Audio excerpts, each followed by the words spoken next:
Benvinguda en aquest petit cicle de presentacions virtuals de llibres recents sobre el procés d'independència que hem titulat L'independentisme català explicat a l'exterior a l'entorn de la Diada de Sant Jordi 2021.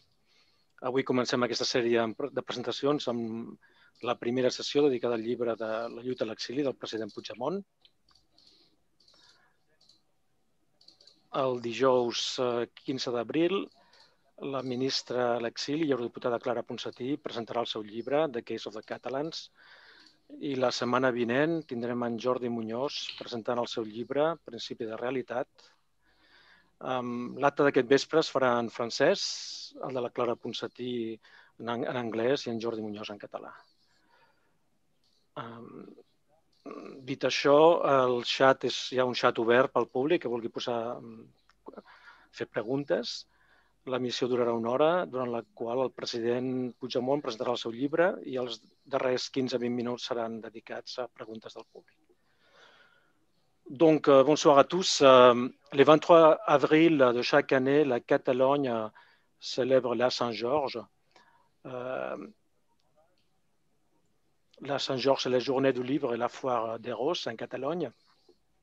Dans ce cadre, cet avril 2021, l'Assemblée nationale catalane en Suisse a décidé d'organiser des présentations virtuelles des livres récents sur l'indépendance de la Catalogne. Ce soir, nous commençons cette série de présentations avec le livre La lutte en exil du président de la Catalogne en exil, Carles Puigdemont. Donc, l'émission a été mise en direct par YouTube. Le chat est ouvert au public pour pouvoir poser des questions et l'émission durera à peu près une heure. Donc, une petite présentation de M. Puigdemont est un journaliste et politicien catalan, c'est ex-maire de la ville de Gijón et 130e président de la Catalogne et actuellement député européen. Pendant sa présidence de la Catalogne dans la période 2016-2017, il a conduit l'organisation du référendum d'indépendance du 1er octobre 2017 qui a été violemment réprimé par les royaumes d'Espagne. À la suite de ces référendums, le régime espagnol a emprisonné la moitié du gouvernement du président Puigdemont, tandis que l'autre moitié a été forcée à partir en exil. Le président Puigdemont lui-même est en exil à Bruxelles depuis 3 ans et demi. Et en 2019, son parti politique a gagné les élections européennes en Catalogne. Il a donc été élu ensemble avec 2 ministres de son gouvernement catalan, aussi dans l'exil bruxellois, membre du Parlement européen. Donc, nous voudrions d'abord remercier le président d'avoir accepté l'invitation pour nous parler de son dernier livre, La lutte en exil, sorti il y a à peine 6 mois.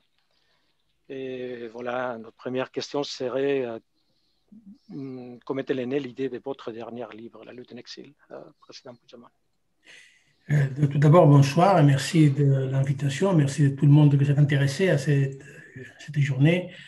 En fait, il y avait un besoin de raconter surtout la partie la moins connue de notre combat politique, c'est-à-dire la partie dans laquelle on travaille depuis l'exil. On connaît pas mal comment s'est déroulée la première étape depuis ma nomination à la présidence de janvier 2016. Et jusqu'à l'octobre 2017, mais ce qu'on appelle la lutte à l'exil peut-être peu connue, et donc je vais partager les expériences et surtout ce qu'on a fait, les travaux. En fait, c'est une sorte d'exercice de rendement de comptes pour montrer aux gens tout le travail qu'on a pu faire grâce au fait, à la décision d'aller en exil en faveur de l'indépendance de la République catalane. Donc c'est ça, le but du livre, c'est de raconter, parce que probablement c'est la partie la moins connue, la moins expliquée par la presse, la moins contrastée, et donc il fallait, à mon point de vue, à mon égard, de mettre un peu de lumière. Qu'est-ce qu'on fait exactement à l'exil? Et donc, il s'agit de ça, de raconter ça. Et comment avez-vous fait pour écrire ce livre en collaboration avec les journalistes chez Vichy-Argo? En fait, on a suivi la même méthode que pour la première partie. Il ne s'agit pas de mes annotations personnelles ou de mes souvenirs après le fait, mais au contraire, presque un récit en temps réel, grâce justement au travail de le journaliste, mon ami Chevy Chirgu, qui, depuis le début de ma présidence, il a enregistré les conversations que nous avions eues et une sorte d'entretien intime dans lesquels il a demandé pour toutes les affaires du moment. Et donc, ça nous a permis d'avoir un matériel inédit, très intéressant pour travailler et pour offrir au lecteur un travail qui n'est pas le résultat d'un exercice de mémoire, que non plus n'est pas le résultat de recueillir les textes qu'on a pu rédiger pendant le temps, mais en fait, c'est pas la transcription littérale, mais on s'est basé sur les enregistrements audio qu'on a fait depuis le début de la présidence. Donc, on a suivi à peu près la même méthode. Et donc, ça donne cette point de vue, peut-être un peu différent, donc, que s'il s'agissait d'un exercice de mémoire conventionnel. Et pourquoi pensez-vous qu'il est important que les gens les lisent, votre dernier livre? Surtout par cette question que je vous ai racontée au début, que c'est en fait, de s'exprimer, de dire, en fait, nous avons continué un travail, un combat, un engagement politique. Donc, tout homme politique doit s'exprimer, doit pouvoir offrir un bilan de son activité et de résultats. Et dans nos cas, je crois qu'encore plus, on se sent plus obligé de ça, d'essayer de convaincre les gens, de renseigner les gens, de rassurer les gens que le combat de l'exil, même s'il n'est pas, on n'a pas les conditions optimales pour le faire, c'est un combat nécessaire, qui a des résultats et qui sont des résultats utiles pour le combat pour l'indépendance de la Catalogne. C'est ça. La lutte à l'exil, comme tous les exils de l'histoire, a un problème de connexion avec l'intérieur, de canal d'information. Et puis, plus passe le temps, plus c'est difficile de s'exprimer, de montrer le résultat de ton action politique. Mais justement, parce que c'est important, parce que c'est nécessaire, on ressent le devoir de pouvoir raconter aux gens en Catalogne qu'après 3 ans et demi, on continue de se battre pour les mêmes idées qui nous ont forcés à prendre le chemin de l'exil. Avec les perspectives, votre perspective et votre expérience de 3 ans et demi d'exil, qu'est-ce que vous aurez fait différemment en septembre-octobre 2017 en ce qui concerne les actions, les contacts internationaux du gouvernement de la Catalogne autour du référendum d'indépendance? Et aussi, pendant ces 3 ans et demi, est-ce que vous avez eu des contacts à nouveau avec des gens, des interlocuteurs internationaux avec qui vous saviez parler à l'époque, en 2017? Et si c'est le cas, qu'est-ce qu'ils disent ces gens aujourd'hui par rapport à votre situation personnelle, à la situation de prisonniers politiques, au conflit Catalogne-Espagne en général? En fait, l'octobre 2017, on ne s'attendait pas du tout à recueillir ou à recevoir un soutien politique international clair. On le savait, ça. Euh, mais, mais si on s'attendait surtout de la part du pays le plus démocratique de l'Union européenne, de ne pas accepter, même s'il n'était pas d'accord avec l'idée d'une Catalogne indépendante, que d'ailleurs, il ne pouvait pas accepter avec cette en fait, complicité coupable l'attitude d'un membre de ces clubs européens, comme l'Espagne, qui agissait absolument hors le cadre, hors en fait, l'état de droit européen. C'est vrai qu'à ce moment-là, on s'attendait à une réaction plus engagée aux valeurs fondamentaux, aux libertés, aux droits de l'homme. même si j'insiste sur l'idée que on ne s'attendait pas à une reconnaissance d'aucun pays de l'Union européenne. Donc peut-être en voyant ça, c'est que c'est nécessaire de faire, c'est que justement ce qu'on a commencé à faire depuis 3 ans et demi, c'est de élargir la connaissance les dossiers catalans parmi les États européens et, si possible, aux autres États du monde. Parce qu'à travers une meilleure connaissance de le dossier catalan, c'est plus possible qu'à l'avenir, dans une autre vague de cette crise, les États ou certains pouvoirs puissent agir autrement. Et donc, et dans ces points de vue, je suis absolument convaincu, parce que je le vis, que maintenant, aujourd'hui, la connaissance des sujets, la connaissance de la complexité de cette crise, la connaissance aussi de quelle est la faiblesse de la démocratie espagnole a augmenté, est meilleure, plus sophistiquée, et ça nous donne la possibilité de partir de différentes conditions qu'on a parti l'octobre 2017.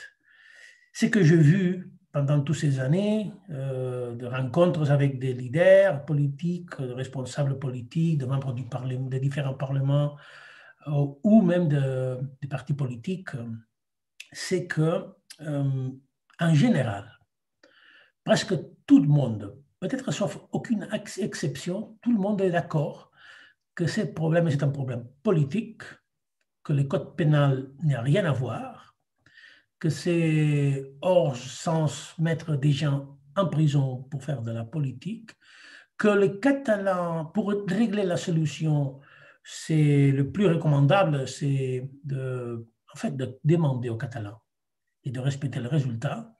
Mais par contre, cela dit, il y a aussi une grande majorité qui connaissent bien la politique espagnole et qui disent, en connaissant l'Espagne, c'est pas facile d'imaginer que l'Espagne puisse accorder un tel parcours, mais ils sont convaincus que c'est le seul, dans ce sens, on a raison de demander, de voter pour décider notre avenir de façon démocratique et de, en fait, oser être respecté pour ça.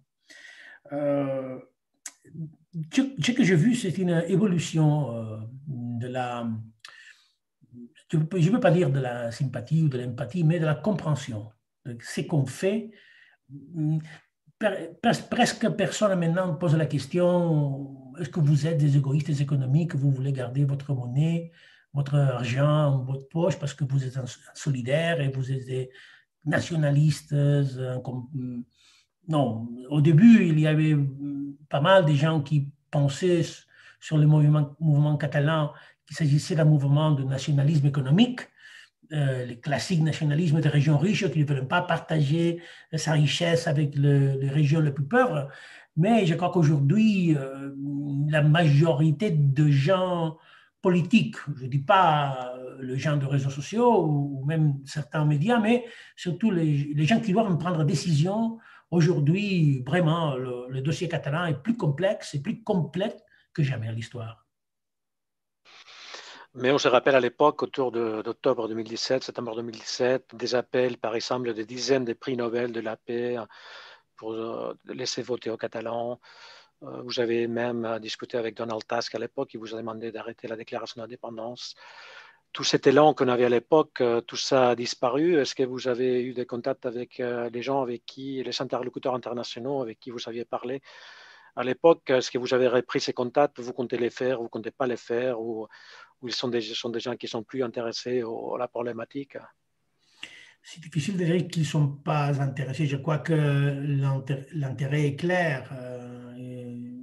Il faut voir, par exemple, la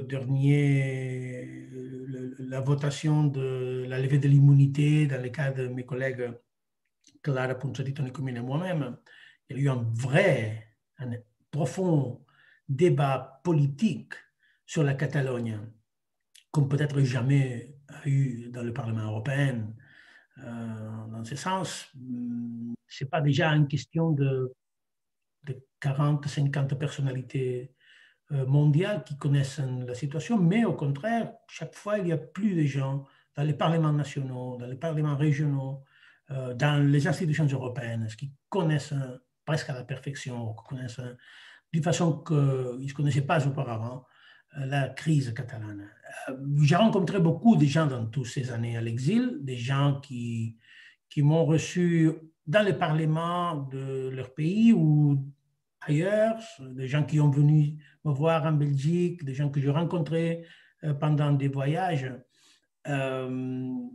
Ils attendent, ils se connaissent bien, ils sont convaincus que cette crise va durer. C'est pas fermé. C'est vrai que la machine à propagande espagnole a essayé de dire tout ça c'est terminé, ils sont finis, etc. Mais il y a pas mal de données, il y a pas mal d'éléments pour penser, pour que ces gens pensent que ça c'est pas vrai, que c'est au contraire, nous sommes encore là. Il y a une présence permanente de l'indépendantisme politique aux institutions catalanes, un renouvellement de la majorité politique. Et donc, en fait, je crois que c'est très intéressant le moment parce que il y a une sorte d'action sous les radars qui, à mon avis, c'est très intéressant et très intelligente.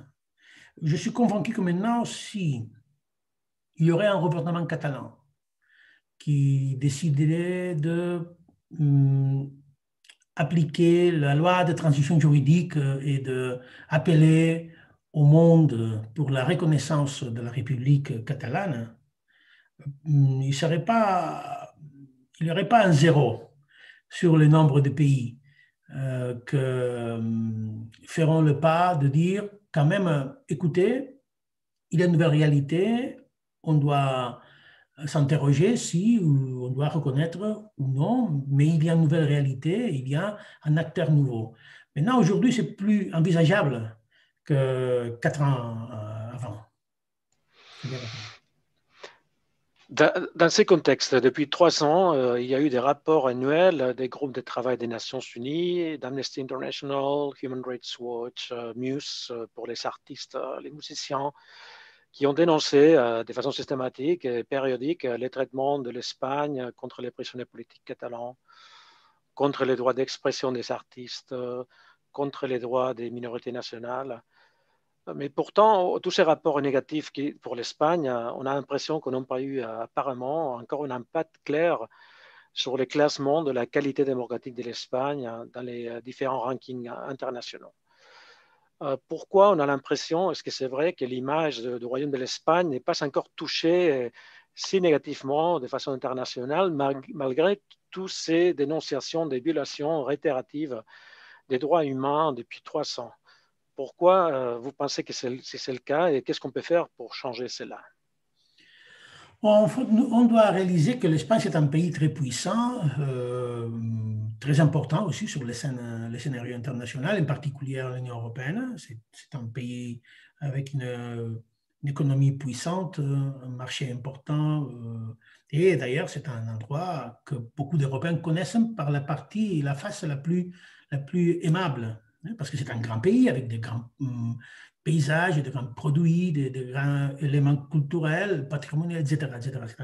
Dans ce sens, c'est un très beau pays.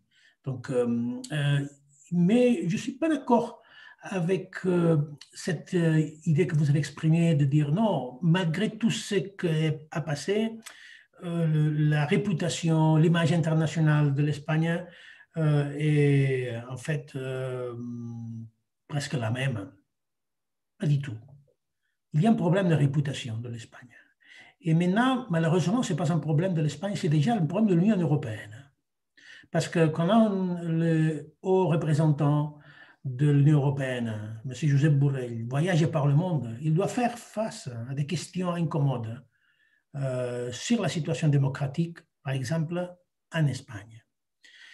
Et quand vous écoutez quelques membres du Parlement européen parler sur les menaces de droits humains ou de liberté à l'espace de l'Union européenne, il ne s'agit pas uniquement de parler de la Pologne ou de l'Hongrie, même de l'Eslovénie, c'est les dernières nouveautés, mais il y a quelqu'un qui a commencé déjà à parler et écouter. Et qu'est-ce qui se passe à l'Espagne? Et j'insiste sur le fait que presque 300 membres du Parlement européen, presque 300, ont décidé de ne pas soutenir la position de l'Espagne en ce qui concerne à la levée de notre immunité, envoyant un clair message politique, disant pas comme ça. Donc oui, il y a une sorte d'impression que commence à être partagée que dans le sud de l'Union européenne, il y a un malade démocratique et qu'il y a des problèmes avec l'état de droit en Espagne. Et beaucoup de gens se posent la question pourquoi en Espagne il y a des politiciens en prison, pourquoi il y a des artistes qui sont persécutés, vivant en exil ou emprisonnés, qu'est-ce qui se passe avec les rois, qu'est-ce qui se passe avec tous ces scandales financiers, etc., qui en fait affectent le chef de l'État. Et ça, c'est impossible d'arrêter. Vous pouvez dire, bon, si ça passait dans un autre pays, les dommages, ce serait énorme. Peut-être oui, mais il faut tenir compte que l'Espagne, j'insiste, c'est un pays très puissant avec une forteresse dans dans les institutions européennes pas négligeable et avec une puissante machine à propagande à travers l'Espagne globale qui dépense beaucoup d'euros publics en construisant cette narrative d'une Espagne avec une démocratie presque parfaite, avec une transition politique admirable, avec tout ce que probablement beaucoup de vous connaissez mieux que pour moi-même.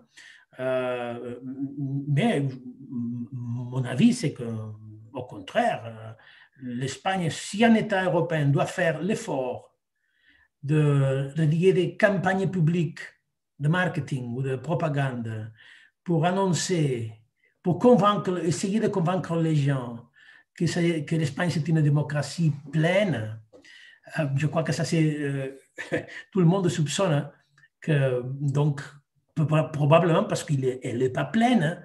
Et je crois que 3 ans et demi après, on ressent qu'il y a une sorte de damage sur l'image de l'Espagne, que je crois ils se connaissent bien. Et ça a commencé aussi, comme je le dis avant, commencé à affecter un peu la réputation internationale, l'autorité morale de l'Union européenne à l'extérieur. Vous savez toucher les cas de décisions du tribunal de justice de l'Union européenne qui sont contraires aux décisions du pouvoir judiciaire espagnol par rapport à pas mal de cas, notamment qui impactent les droits fondamentaux. On a les cas, par exemple, en 2017, le tribunal des droits de l'homme de Strasbourg a annulé la condamnation irrégulière des membres du bureau du Parlement basque faite en 2008, 9 ans avant. Mais pourtant, cela n'a pas empêché au juge espagnol de poursuivre et condamner à nouveau la présidente du Parlement de la Catalogne et aussi les membres du bureau du Parlement catalan qui ont permis les débats sur l'autodétermination de la Catalogne ou plus récemment sur la monarchie espagnole. Donc, ce qui se passe, c'est que, vous les connaissez très bien, c'est que les pouvoirs judiciaires espagnols et le gouvernement espagnol, ils retardent au maximum les décisions de justice avant d'être envoyés des tribunaux supérieurs à Strasbourg, à Luxembourg, ailleurs. En Union européenne, aujourd'hui, on a appris qu'un ancien membre du bureau du Parlement catalan a dénoncé les tribunaux constitutionnels espagnols devant l'Union européenne, les Nations unies. Mais on sait que les décisions de la justice internationale sont lentes, très lentes, de 5 à 10 ans. Et donc, cela n'empêche l'Espagne, les royaumes de l'Espagne, de continuer à prendre des décisions contre la règle du droit, contre les droits humains en Espagne. Qu'est-ce qu'il faut faire pour changer cela? Est-ce que l'Espagne va continuer à retarder au maximum toutes les affaires judiciaires qui affectent toutes les voies pénales dont vous avez parlé, qui affectent les prisonniers politiques catalans, qui affectent les exilés catalans? Et quand les décisions européennes arrivent pour parler de façon claire, un peu l'Espagne, on a l'impression que les royaumes de l'Espagne s'en foutent un peu de tout cela et continue avec sa répression. Qu'est-ce qu'on peut faire? Qu'est-ce que vous pensez qu'on peut faire pour changer tout ça? Vous avez raison en disant qu'en fait, il y a un abus de l'Espagne, de la procédure, pour en fait empêcher de facto que la justice, qu'un arrêt de la justice européenne puisse avoir des effets pratiques euh, sur un cas de viol de droits fondamentaux, de droits humains. On parle de la politique politicienne lorsqu'il veut signaler une mauvaise façon de conduire la politique. Peut-être on devrait parler de la justice justicienne, c'est-à-dire l'utilisation de la justice, pas pour défendre les gens, le droit, mais au contraire pour défendre l'intérêt de la patrie, qui n'est pas du tout la garantie d'une vraie justice. Ça, c'est la situation de l'Espagne. Et vous avez raison, ça peut provoquer un peu de désespoir chez les gens qui sont victimes de cet abus. Mais par contre, s'il y a cette accumulation de faits, de cas qui montrent que ce que nous dénonçons, surtout face aux institutions européennes, que l'Espagne n'agit pas comme un État de droit, que l'Espagne n'est pas une démocratie exemplaire, que ne peut pas offrir de vraie justice aux citoyens européens vivant dans ces coins de l'Europe, que c'est vrai. Et que nous avons raison de dire on ne peut pas vivre dans un État comme ça qu'on n'est pas capable de protéger les libertés fondamentales que d'ailleurs l'Union européenne dit que doivent être protégées. Donc, cette accumulation de faits, de cas, d'attitudes de l'Espagne que s'en fout de la justice européenne, du tribunal de Luxembourg, du tribunal de Strasbourg, même du Conseil de l'Europe, quand le Conseil de l'Europe envoie des rapports sur la qualité de l'indépendance de la justice espagnole, l'Espagne s'en fout, c'est vrai.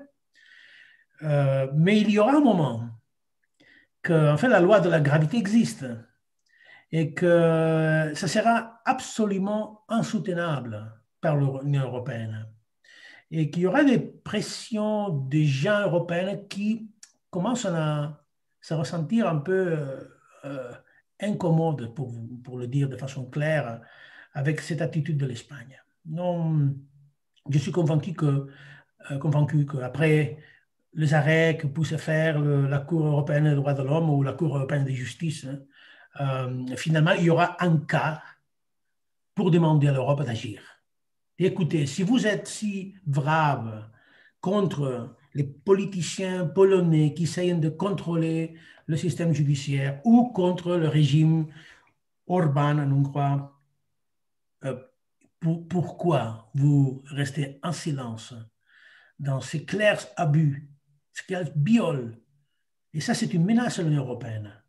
Parce que si finalement il y a une tolérance absolue au régime espagnol, ça c'est une très mauvaise nouvelle pour l'avenir de l'Europe. Qu'est-ce que va être l'Europe à l'avenir? Un marché uniquement et pas donc un espace de justice, de droit, de liberté, de liberté partagée dans lesquelles les citoyens européens ont le même droit et reçoivent la même protection pour l'exercice de ces droits, ou c'est une autre histoire. Et ces moments ne peuvent pas tarder à arriver. Et surtout, dans les cas des Catalans, si il y a des décisions de tribunaux européens, encore une fois, et une autre, ça nous donne, je crois, nous oblige aussi à présenter les cas d'Espagne face aux institutions européennes et de demander à l'Union européenne de forcer, dire à l'Espagne pas comme ça. C'est pas ça. C'est pas comme ça qu'une démocratie européenne agisse. Euh, il ne faut jamais jeter l'éponge, il ne faut pas jamais arrêter de se battre. Parce que ça serait le. En fait, c'est ça que attend l'Espagne de nous.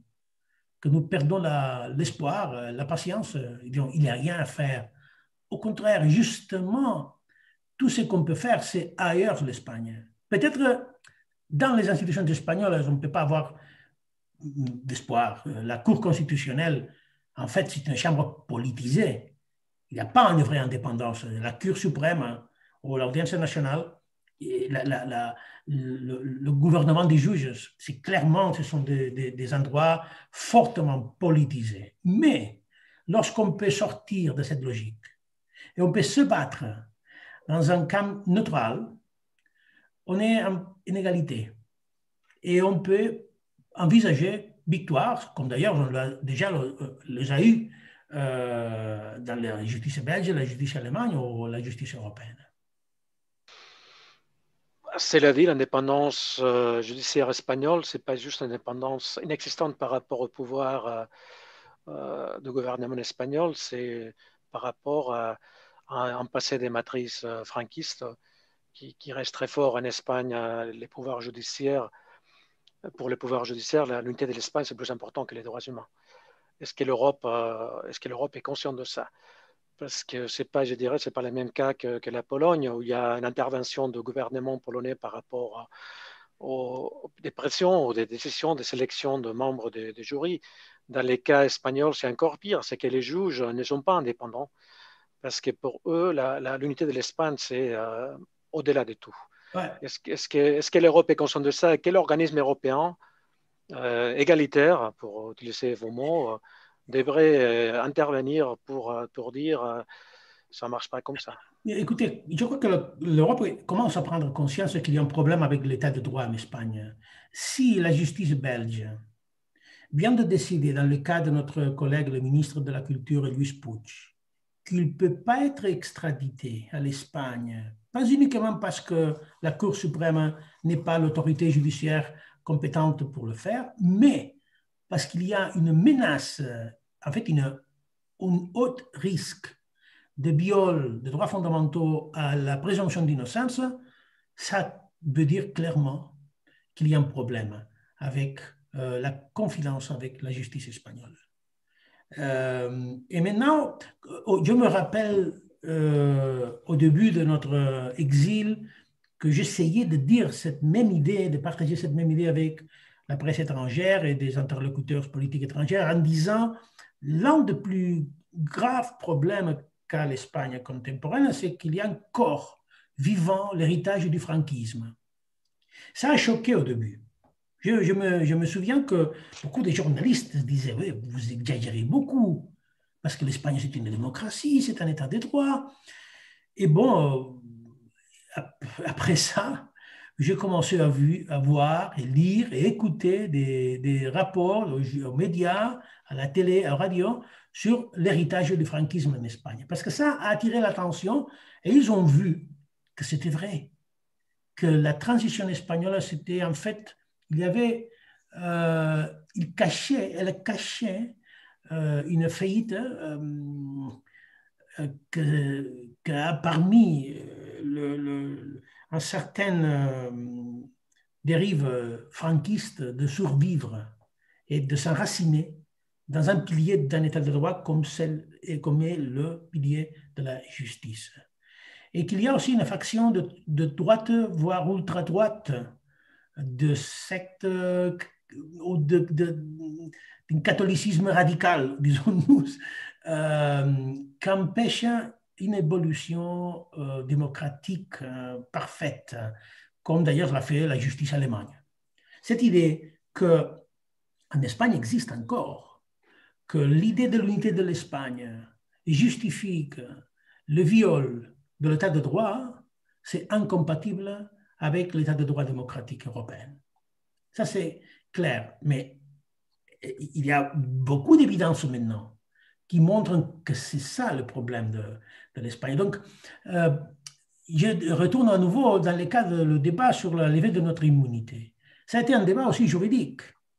Et ça a obligé beaucoup de membres du Parlement européen d'avoir un avis juridique, de se plonger sur des centaines de pages de dossiers judiciaires. Et ils ont la conclusion de beaucoup d'entre eux, je veux dire aussi des experts, des parlementaires qui ont été, par exemple, juges dans son pays, qui connaissent très bien, qui sont scandalisés.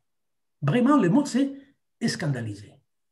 Quand ils ont plongé vraiment sur le dossier, ils ont commencé à comprendre et lire, par exemple, les récits du procureur en s'opposant à la liberté, le troisième degré, qu'on dit nous, provisoire, des gens disant qu'ils doivent suivre un programme de rééducation.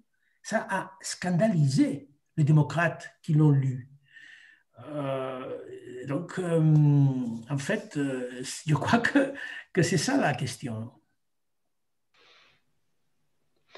Et il y a plusieurs questions sur les chats YouTube, mais avant d'y passer, je voudrais vous donner la possibilité de détailler ou de souligner des aspects de Libre, la lutte en exil que vous voudriez faire plus pressant. Est-ce que vous voulez parler, parce qu'on a encore le temps, on a 5-10 minutes, vous voudriez souligner quelques aspects de la lutte de Libre, la lutte sur l'exil que vous voulez publiciter dans cette émission, ou vous voulez passer aux Non, en questions tout du cas, public? on peut, puisqu'on est en contact avec vous et beaucoup d'entre vous, vous êtes depuis Genève, d'utiliser les mots une ancienne exilée catalane de Girona, qui a vécu, une écrivaine qui a vécu à Genève, Aurora Bartrana, qui a écrit une phrase que c'est très inspirante, hein, en tout cas pour une sorte de recommandation à tout le monde.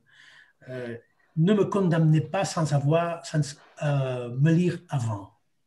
Donc, vous devez me lire et après me condamner si vous voulez. Mais c'est parce que c'est habituel. J'ai dit, les experts les exils me l'ont dit, c'est habituel de voir une certaine dénigration de l'exil, une banalisation ou une méconnaissance avec l'intention d'augmenter la distance et aussi l'influence de l'exil sur la politique de l'intérieur. Donc contre ça, il faut lire. Et je demande de lire avec des yeux critiques, bien entendu, et de ne pas partager nécessairement ce que je dis, mais de connaître le fait et à partir de le fait, arriver à la propre conclusion de fait, l'analyse. N'est pas nous condamner avant de nous lire. Merci, Monsieur le Président. Alors, je passe la parole à Jordi Serra, qui est un collègue, un copain de l'Assemblée nationale catalane suisse. Il est à Lausanne et il a fait une collection d'une première liste de questions donc, qui ont posé les publics sur le chat YouTube. Donc, je passe la parole à Jordi Serra et puis je reviens avec vous vers la fin du débat. Merci à nouveau, Monsieur le Président. Merci.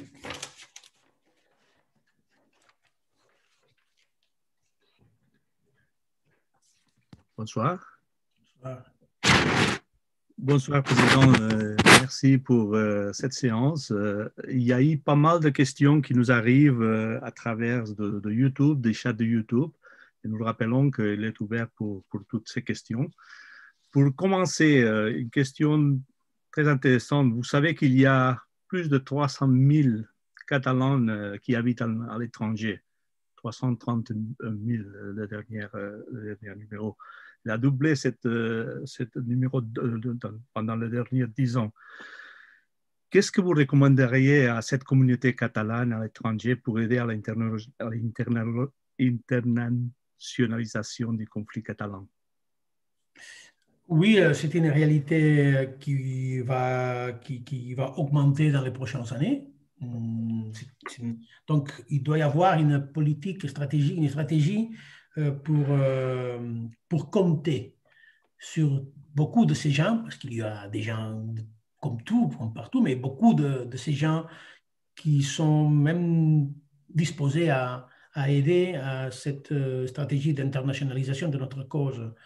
Depuis le Conseil de la République, nous avons déjà commencé à penser cette stratégie pour compter sur cette énorme force des gens, sur cette diplomatie civile pour partager dans leurs entourages cette complexité dont nous avons parlé auparavant, l'idée de pourquoi les Catalans veulent décider l'avenir, quels sont les problèmes que nous avons et quelles sont vraiment notre demandes. Dans le passé, même s'il n'y avait pas beaucoup de gens, ça a été très efficace. L'efficacité de cette stratégie est énorme. Et je crois que même si le gouvernement catalan a des difficultés pour coordonner, on doit le faire.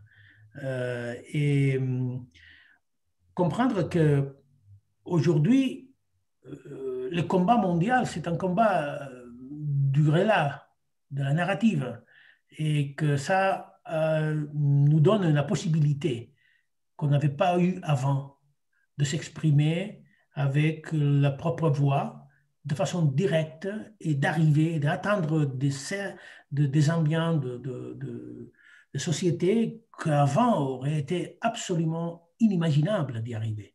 Donc cette énorme puissance doit être en fait coordonnée et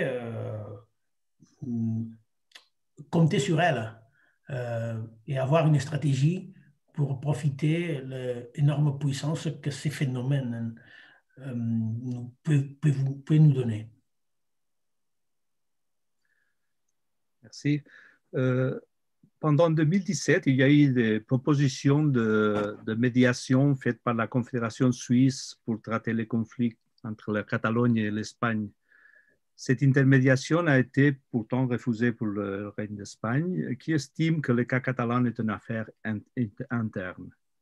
Est-ce qu'il y a des contacts depuis l'exil ces dernières années pour relancer la possibilité d'une intermédiation internationale entre la Catalogne et l'Espagne?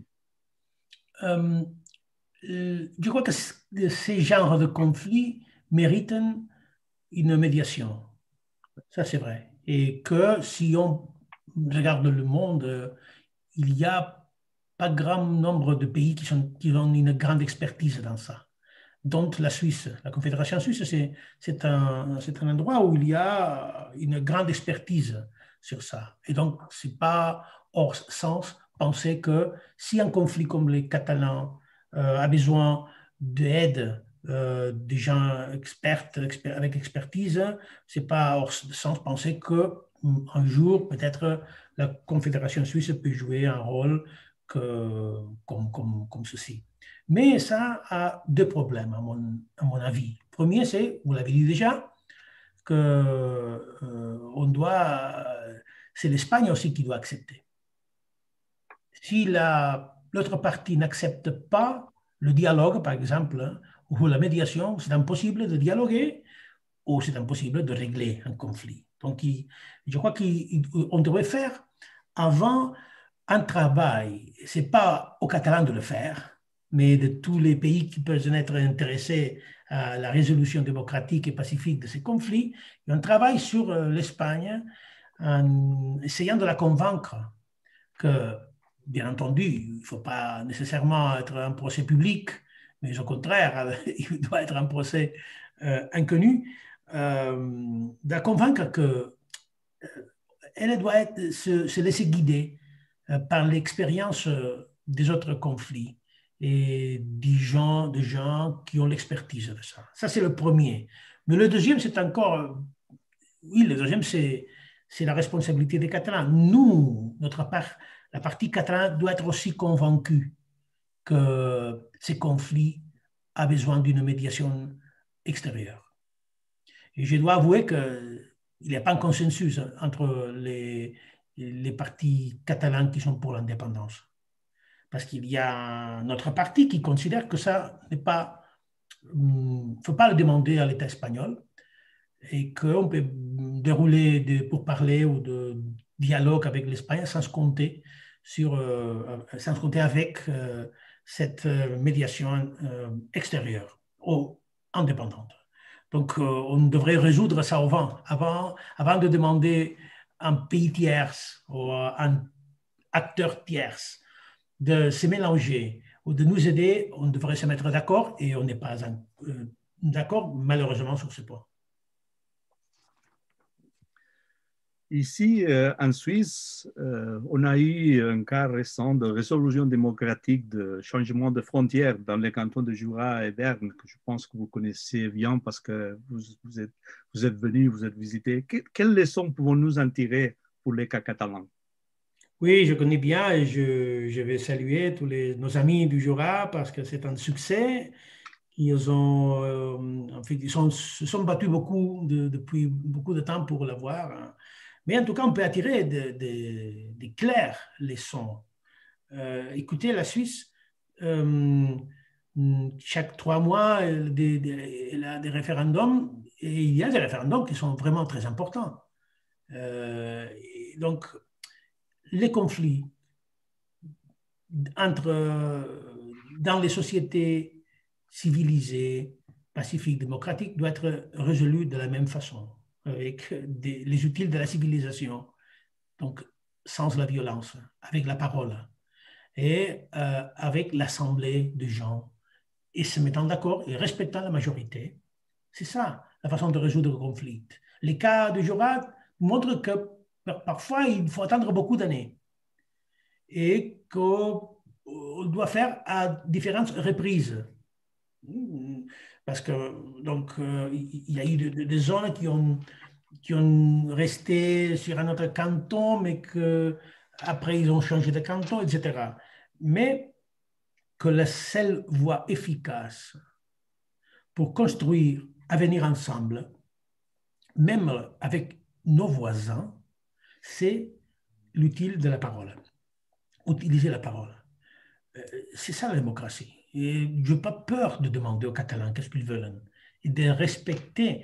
Et peut-être ça arrivera un jour que ce qu'ils veulent aujourd'hui n'est pas valable. Ce n'est pas le même qu'ils voudront d'ici un siècle.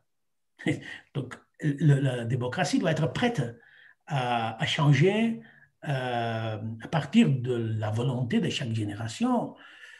Donc, les cas suisses nous montrent une façon de régler les choses absolument différente de celle qu'a choisi l'Espagne. Mais les résultats sont différents. On peut le voir, la différence, dans tous les sens. C'est évident que si l'Espagne aurait été construite à partir de la mort de Franco comme une confédération comme la Suisse, probablement, on n'aurait pas eu les problèmes qu'on a eu après. Il ne serait pas à l'exil, il n'y aurait pas des gens en prison. C'est clair. Oui. La prochaine question, c'est en catalan, mais je fais la traduction toute en direct. Comment le faire pour ne pas vous décourager ou nous décourager et pour avoir cette force? Il y a des gens qui de temps en temps, ils en ont marre, ils ne veulent pas continuer. Ils nous demandent la formule, président. En fait, j'essaie d'en parler dans le livre et justement pour montrer que malgré la difficulté de l'exil ou de la prison, on continue à se battre. Moi, je suis convaincu que oui, la peur existe, mais la peur, c'est un joueur de l'équipe rivale, de l'autre. Jouer avec l'autre équipe, ce n'est pas avec le nôtre. Et le désespoir aussi. Je suis convaincu que si on tombe sur le désespoir, ce qui va être le plus content, ce sera le régime espagnol. Ce ne seront pas les Catalans. Je connais vraiment qu'il y a des problèmes, qu'il y a des difficultés énormes. Il y a motif réel pour être un peu dessus avec nous, les politiciens ou les partis politiques. Je le comprends. Mais justement parce que c'est ça le but que l'Espagne a essayé toujours d'arriver. C'est pour ça qu'on doit se battre chaque jour et de ne pas laisser tomber sur le désespoir. Et après, on voit le résultat de ça. Je suis content chaque fois que je vois une commodité de membres du Parlement européen qui sont élus de l'Espagne, de voir me promener libre par là. Et ça, oui, peut-être c'est symbolique, peut-être n'est pas rien de concret, mais je vous assure que ça, c'est une victoire. Et que malgré l'énorme puissance qu'ils ont, l'énorme quantité d'argent qu'ils dépensent encore pour nous persécuter, pour nous espionner, nous sommes là. Et nous sommes là malgré eux. Ça me donne de l'espoir de voir qu'il y a possibilité réelle de voir des résultats et de ne perdre jamais l'espoir. Je suis allé en exil pour me battre, pas pour rester anonyme, inconnu, pour ne faire rien, pour ne pas bouger, pour ne pas inquiéter personne. Au contraire, je, je sais que si finalement l'Espagne réussit à m'extradir, euh, toutes ces années de combat à l'exil auront aggravé les crimes qu'ils se disent que je commis. Oui, mais je suis allé en exil pour faire ça, pour utiliser ma voix. Maintenant, on a la chance d'agir depuis le Parlement européen, mais au début, on est dans une autre situation complètement différente. Et je n'ai pas le droit, en tout cas, de me laisser tomber. Oui, c'est évident que vivre en exil, serait facile de me présenter d'une façon un peu triste ou mélancolique. Euh, mais c'est pas ma personnalité, c'est pas mon idée de combat politique. Je crois que le combat politique se fait avec la parole, les idées. Euh, et donc, oui, malheureusement, on est en exil, mais je ressens comme si je travaillais depuis un bureau à Barcelone. Quel aspect des actions politiques de l'exil pensez-vous qu'ont eu une contribution plus importante pour faire avancer les processus d'indépendance de la Catalogne? En tout cas, le fait même de l'exil, cette décision osée qui a choqué de mettre un focus énorme qui n'existait pas au centre de l'Europe sur les cas et les conflits catalans et les rapports entre la Catalogne et l'Espagne. C'est-à-dire, le fait d'aller en exil, ça a choqué. Et ça, et après, il y a eu des éléments circonstanciels. Quand je suis arrêté en Allemagne, ça a provoqué aussi un débat profond dans la société allemande sur la situation. Et notre combat pour aller au Parlement européen ou pour défendre notre immunité aussi. Il y a d'abord le groupe de décisions juridiques sur nous qui sont très utiles pour notre cause politique. Et il y a eu l'action politique directe que nous avions fait. Pour nous, le plus important, c'est ce que je dis avant aussi, l'élargissement de la connaissance du cas catalan. Ce n'est pas déjà un cas facile de comprendre, de dire non, ce sont des nationalistes qui riches. Non, maintenant, ils connaissent, il y a pas mal de gens qui connaissent que toutes ces idées que la propagande espagnole a partagées, que nous persécutons la langue espagnole, que nous sommes des égoïstes, que nous sommes des anti-européens, voire trumpistes, etc., tout c'est faux. Et je crois que ça, c'est un grand mérite d'exil d'insister, de rappeler, chaque fois qu'on prend la parole au Parlement européen, de rappeler qu'il y a une situation qui doit être résolue par des chemins de la démocratie, mais pas à travers la répression. Mais on est encore en moitié de chemin, bien entendu. Merci, Président. Vous savez, nous sommes en Suisse. En Suisse, il y a la ponctualité. On nous a dit que cette séance devait finir à 20 heures. Alors, je donne la parole à David pour finir la séance. Merci beaucoup. Oui, on a encore quelques minutes peut-être, mais juste pour élargir un peu la question ou les sujets que vous avez soulignés deux fois déjà dans les débats, de la question que, que- que c'est vrai que des questions qu'on reçoit souvent, vous êtes des nationalistes riches, vous voulez quitter l'Espagne parce que vous êtes plus riche. Qu'est-ce que vous suggérez qu'on répond rapidement à une question comme ça? Parce qu'on est 300 000 Catalans à l'étranger.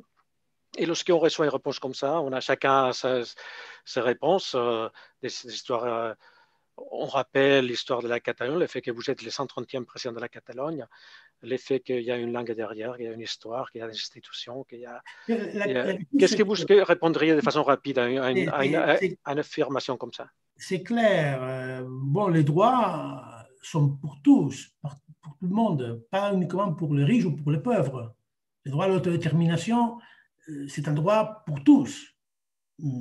Être riche, la Catalogne n'est pas riche, la Catalogne a une situation économique différente de l'Espagne, mais ce n'est pas une région riche. Mais ça veut dire, si on est plus riche que notre région, donc on a moins de droits humains que les autres, premièrement. Deuxièmement, ça veut dire, est-ce que si on était pauvre, on aurait donc le droit à être indépendant? Et troisièmement, le plus important, tomber surtout sur le fait et le fact-check sur cette question. Personne du Parlement catalan, du gouvernement catalan, même gouvernements qui n'ont pas été indépendantistes, personne a dit ou a contesté l'idée de la solidarité entre peuples. Au contraire, on partage l'idée que les régions les plus évoluées du monde doivent aider les moins évoluées. Absolument ça. Et pas uniquement par rapport à la région espagnole, mais par rapport à des régions au monde. Ça, c'est l'obligation, ça, c'est un devoir que moi, je suis heureux de vivre dans un pays, ça fait partie d'un consensus énorme. Même entre les Catalans qui ne sont pas indépendantistes, mais surtout entre les Catalans indépendantistes, il n'y a personne qui dit que les régions pauvres ne doivent être pas aidées grâce aux bénéfices des régions riches. Ça, c'était clair. Donc, c'est de demander quel est le fait qui peut soutenir cette idée. La propagande, on la connaît. La propagande espagnole disant oui, oui, oui, vous êtes d'accord, mais quels sont les faits exactement? Parce que les faits disent exactement le contraire. Oui, peut-être de façon macroéconomique, nous sommes une région riche, mais de citoyens pauvres. Parce que l'investissement per capita, les taux de pauvreté extrême, ce n'est pas négligeable en Catalogne. Et donc, il ne faut pas confondre la richesse d'un pays et la richesse des gens. Nous sommes absolument engagés à la solidarité territoriale. Parce que sinon, il n'y a pas la paix possible et l'évolution au monde possible. Merci. Là, oui, on arrive à la fin. Donc, pour en finir, est-ce que vous préparez un troisième livre en continuation de la série Je m'explique où, qui couvre à peu près la période 2016-2017, presque 2 ans, comme président de la Catalogne. La lutte à l'exil, c'est 2 ans et 3-4 mois à peu près. Et puis, on se demande, est-ce que ça s'arrête à peu près jusqu'au moment où vous êtes accepté comme député européen? Et est-ce que vous préparez une troisième série avec Chevy Chirgou ou pas, avec vos activités, votre travail depuis que vous êtes député européen? On y travaille, hein, mais pas avec l'idée de le préparer. On y travaille comme on l'a préparé déjà au début de ma présidence, avec l'idée que peut-être ça ne servira à rien. Mais je sens un peu le devoir de, de maintenir, de soutenir ce témoignage de cette époque historique. Et en tout cas, si ça ne finit pas avec un livre, si que puisse y avoir des documents pour exprimer, pour raconter de façon directe tous les faits à partir de notre nomination comme membre du Parlement européen jusqu'à la fin de cette nouvelle étape que peut finir d'une façon inconnue pour l'instant. Espérons donc que le 4e livre sera de sa part la victoire de l'indépendance.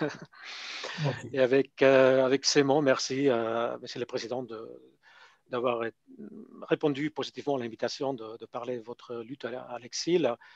Et dans notre première séance de livre autour de la Sant Jordi 2021.